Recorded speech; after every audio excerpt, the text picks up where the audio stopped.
اگلی تیسری دعا کو دیکھتے ہیں۔ حضرت ابراہیم علیہ السلام اور اسماعیل علیہ السلام کی مانگی ہوئی یہ دعا ہے۔ اللہ تعالیٰ نے آپ کو ایک سعادت نصیب کی تھی، اور وہ کیا تھی کہ آپ اللہ کے گھر کو تعمیر کرنے والوں میں سے تھے۔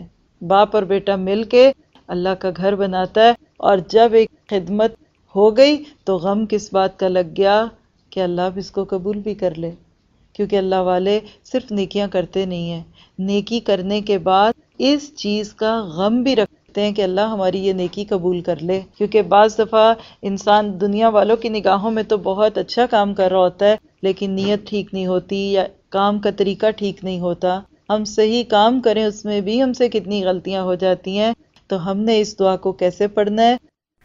ربنا تقبل منا إنك أنت السميع العليم ربنا واجعلنا مسلمين لك ومن ذريتنا أمة مسلمة لك وأرنا مناسكنا وتب علينا إنك أنت التواب الرحيم آمین۔ اے ہمارے رب، ہم سے قبول فرما، بے شک تو ہی خوب سننے والا اور خوب جاننے والا ہے۔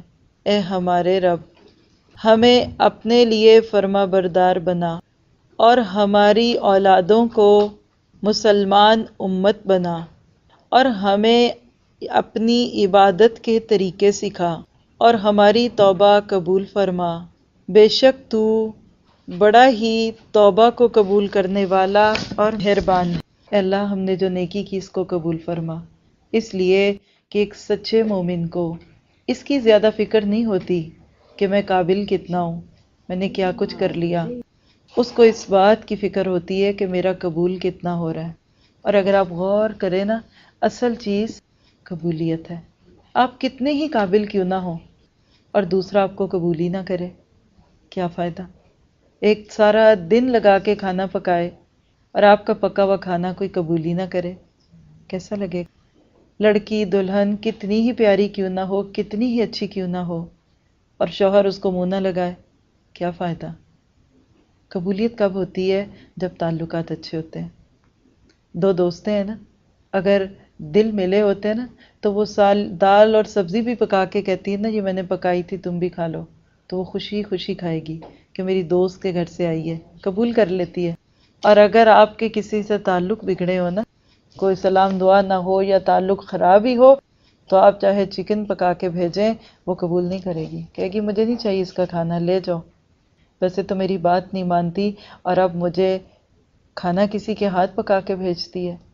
اللہ کے لیے کوئی مثال نہیں ہے، لیکن اگر ہم چاہتے ہیں نا کہ یہ نماز، روزے، حج، جو نیکیاں ہم کرتے ہیں، اگر اللہ اس کو قبول کرے تو اس کے لیے پھر ہمیں اللہ تعالیٰ سے اپنا تعلق بہتر بنانا پڑے گا، اور بہتر تعلق قبولیت کی دلیل ہوتا ہے۔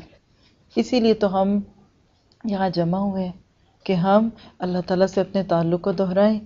ہمارا کیا تعلق ہے جس نے ہمیں پیدا کیا، جس کی ہمیں ہر لمحے ضرورت ہے، جو ہماری زندگی میں کتنے موقع لاتا ہے کہ ہم بے اختیار کہہ اٹھتے ہیں کہ اللہ ہم تو اس قابل نہیں تھے کہ تو یہ نعمت ہمیں دے، یہ اس کی ذات ہے نا۔ اور کئی دفعہ ہماری زندگی میں اتنے غم کے لمحے آتے ہیں کہ ہم بے بس ہو جاتے ہیں، لیکن ہمارا اللہ تعالیٰ پہ کوئی زور نہیں چلتا۔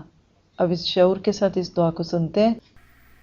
ربنا تقبل منا إنك أنت السميع العليم ربنا واجعلنا مسلمين لك ومن ذريتنا أمة مسلمة لك وأرنا مناسكنا وتب علينا إنك أنت التواب الرحيم